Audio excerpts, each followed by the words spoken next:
جنہوں نے اسلام کے لیے یہ قربانیاں دی.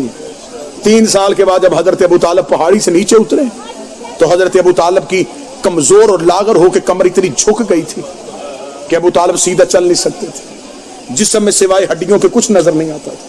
جب مکہ کے نیچے آئے رسالت ماب یہ جملے ہیں کتاب کے میں بالکل بے عین ہی ویسے پڑھنے لگا ہوں. صاحب کتاب نے لکھا رسول نے حضرت ابو طالب کے سامنے دونوں ہاتھ یوں ماتھے پر فرمایا چچا تیرا بڑا احسان ہے, تو نے اسلام کو پاؤں پہ کھڑا کر دیا.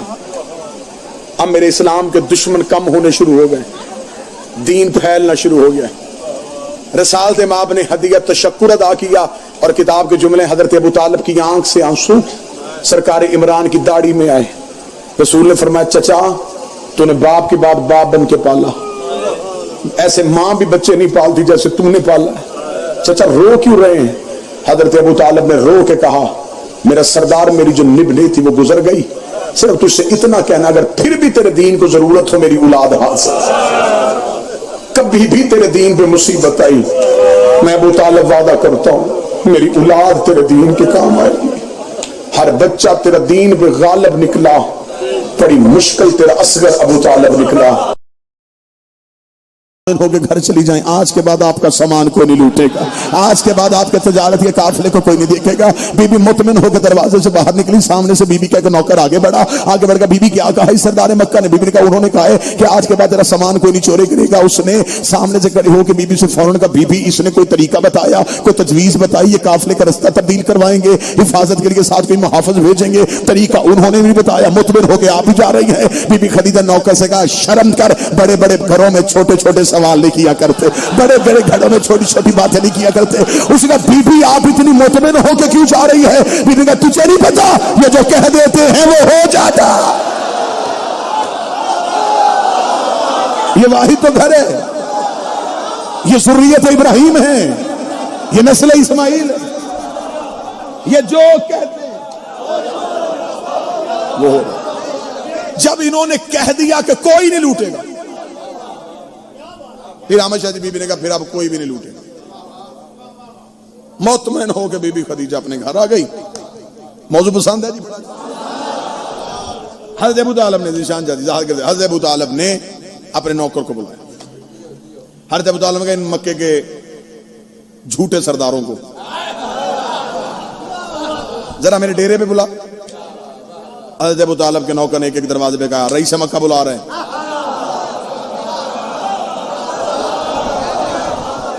وہ اکٹھے ہو گئے حضرت ابو طالب کے گھر. حضرت ابو طالب نے سب کو بٹھایا, بٹھا کے حضرت ابو طالب نے ایک تقریر کی, جس تقریر کو کتابوں میں لکھا گیا خطبۃ القریش, قریش والوں کو دیا ہوا خطبہ.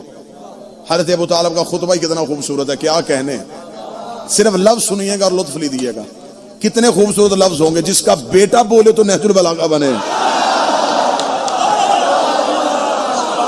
بسم اللہ. جس کا سب سے چھوٹا بیٹا بولے تو نہج البلاغہ بنے. وہ باپ کتنا فصیح و بلیغ ہو. عربوں میں سب سے بڑا دیوان حضرت ابو طالب کا ہے. شاعری کی صنف کے کئی جہتیں حضرت ابو طالب نے متعارف کروائی. حضرت ابو طالب نے سب کو بٹھایا, سب کو بٹھا کے ابو طالب تقریر کے لیے کھڑے ہوئے. اب جملے سنیے گا, بلاغتیں دیکھیے گا, ذرا کلام کا سخن کا طریقہ دیکھیے گا. حضرت ابو طالب نے سب کو بٹھا کے کہا اے مکہ والو, آج خویلد کی بیٹی خدیجہ میرے گھر آئی تھی اور اس نے شکایت کی ہے کہ مکہ سے اس کا سامان چوری ہوتا ہے اور مکے والے تم ہو.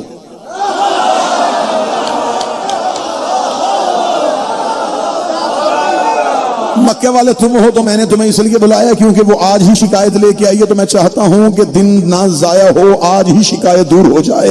تو میں نے اس لیے تمہیں بلایا ہے کہ مکہ والے تم ہو, اگر تم میں سے کسی کو خبر ہے کہ کوئی سامان چوری کرتا ہے تو اسے خود ہی روکا جائے. ایسا نہ ہو کہ مجھے مجبوراً تلوار نکال کے اسے روکنا پڑے. اتنا کہنا تھا, یا پیچھے سے بندہ اٹھ کے کھڑا ہو گیا. اسے کہا ہم تو آپ کے گھر آئے تھے کہ شاید آپ مکہ کی اصلاح کے لیے کوئی کام کرنا چاہتے ہیں, لیکن یہ آپ نے کیا کیا, آپ نے پورے مکہ پہ اتنا بڑا الزام لگا دیا. آپ نہیں جانتے کہ ہم بھی اچھے خاندانوں کے لوگ ہیں. اتنا کہنا تھا. کتابیں کہتے ہیں پھر حضرت ابو طالب کے چہرے پہ ایک یکدم روب آیا. جلال کے عالم میں حضرت ابو طالب نے کہا خاموش ہو کے بیٹھ جا, تجھے نہیں پتا ہمارے سامنے خاندانوں پہ فخر نہیں کیا جاتا, ہمارے سامنے حسب و فخر نہیں کیا جاتا. انہوں نے کہا پھر آپ ہمیں بلا کے کیا سمجھانا چاہتے؟ مجھے کوئی بندہ کہ پوری رات بول اس جملے سے وزنی جملہ میرے پاس ہے ہی نہیں. حضرت ابو طالب نے میں نے تمہیں گھر بلا کے سمجھایا ہے, عورت کے قافلے لوٹنا کوئی مردانگی نہیں ہے. ہائے ہائے,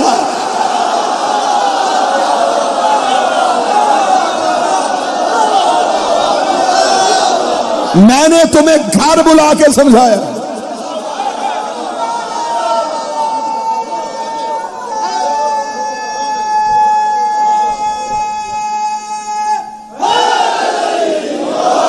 عورت کے قافلے لوٹنا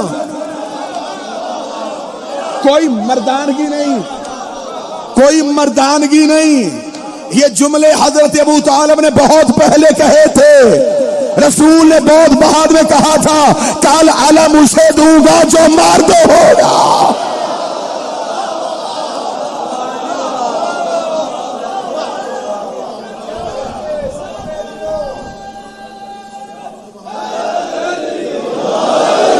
عورت کے قافلے اٹھے, کوئی مردانگی نہیں. مردانگی چہرے کا نام نہیں, مردانگی کردار کا نام. عورت کے قافلے لوٹنا کوئی مردانگی نہیں. کتنا بڑا جملہ تھا یہ. مار نہیں دیے سارے, بغیر تلوار کے لڑ نہیں گئے حضرت ابو طالب. اس سے اگلا جملہ اس سے بھی اوپر جائے گا. راول پنڈی کا اگر ایک ایک بندہ ذہنی طور پہ حاضر ہے تو اگلا جملہ اس سے بھی اوپر جانے لگا. حضرت ابو طالب نے بڑے جلال کے عالم میں عورت کے قافلے لوٹنا کوئی مردانگی نہیں, کما کے کھایا کرو.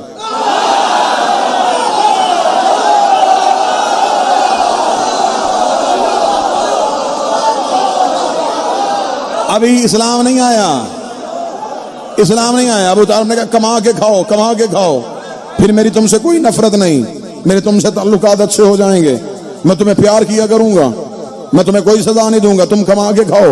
یہ بہت پہلے حضرت ابو طالب نے کہا تھا کہ کما کے کھاؤ, میں تم سے محبت کروں گا.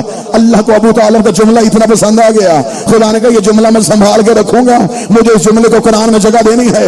خدا نے پھر کہا دیا القاسب حبیب اللہ, ہاتھ سے کمانے والے کو اللہ دوست رکھتا.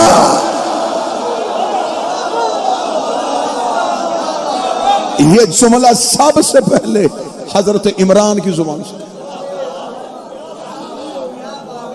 کما کے کھایا کرو.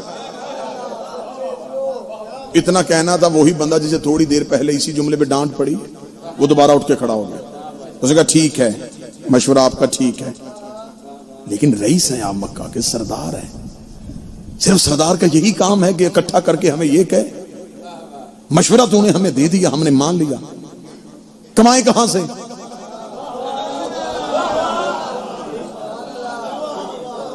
کریں گے. صرف ہمیں یہ کہنا مقصد تھا.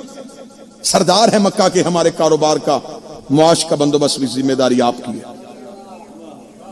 تو حضرت عمران نے کہا اگر تمہاری یہی مسئلہ تھا کہ تمہیں کمانے کے لیے کوئی کاروبار نہیں مل رہا تو تم مجھے پہلے بتا دیتے, میں تمہیں کاروبار کروا دیتا. انہوں نے کہا آپ بتائیں اگر ہم کاروبار کرنا چاہیں تو ہم اپنے بچوں کے لیے اپنے لیے کیا کاروبار سوچیں. اگلا لمحہ نہیں لگایا حضرت عمران نے, پورا مجمع چپ ہو. بابا جی آپ نے لطف لینا ہے. حضرت عمران مسکرا کہتے اگر تم چاہو تو میں تمہاری اسی بی بی سے حصے داری رکھوا دوں.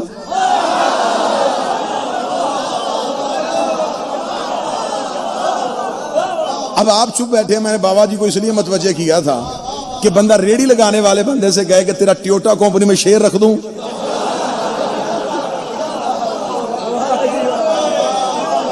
تو وہ بندہ تو پریشان ہوگا ہی. انہوں نے جب سنا نا, انہوں نے کہا جی کہ ہم اس سے حصے دار. ہاں تو پھر کیا ہوا, اس سے حصے داری کروا دیتا ہوں. انہوں نے کہا کیسے کروائیں گے, ہمارے پاس اتنا کچھ ہے. لے جی جتنے نوجوان بیٹھو سر اٹھاؤ. علم معاشیات کا, علم اکاؤنٹس کا سب سے پہلا قانون علی کے باپ نے بنایا تھا.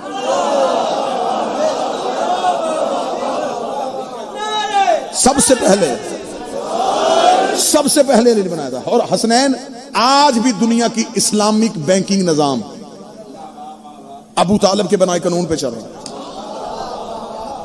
یہ سب سے پہلا اسلامک بینکنگ نظام کا سب سے پہلا طریقہ, سب سے پہلی جہد حضرت ابو طالب نے متعارف کروائی تھی. کیسے کروائی تھی؟ حضرت ابو طالب نے کہا میں تمہاری اس بی بی سے حصہ داری کروا دیتا ہوں. انہوں نے کہا کیسے کروائے گا؟ حضرت ابو طالب نے کہا جاؤ اپنے گھروں میں چلے جاؤ, جس کے پاس ایک اونٹ ہے ایک اونٹ لے آئے, جس کے پاس ایک گھوڑا ہے ایک گھوڑا لے آئے, جس کے پاس ایک بکری ہے ایک بکری لے آئے, جس کے پاس کچھ بھی نہیں ہے اپنے گھر سے ایک مٹھ جو کی لا کے بی بی خدیجہ کے قافلے میں رکھ دو. جب تجارت کا قافلہ واپس آئے, جس کا ایک اونٹ ہے دو لے لینا, جس کے دو اونٹ ہے چار لے لینا. کہ اس کا تو تجارت کا قافلہ جاتا ہے نا, تم خود نہیں جاؤ, سامان بھیج دو, وہ اس شہر اس ملک میں جا کے بکے گا, منافع تمہیں گھر بیٹھے ملے گا.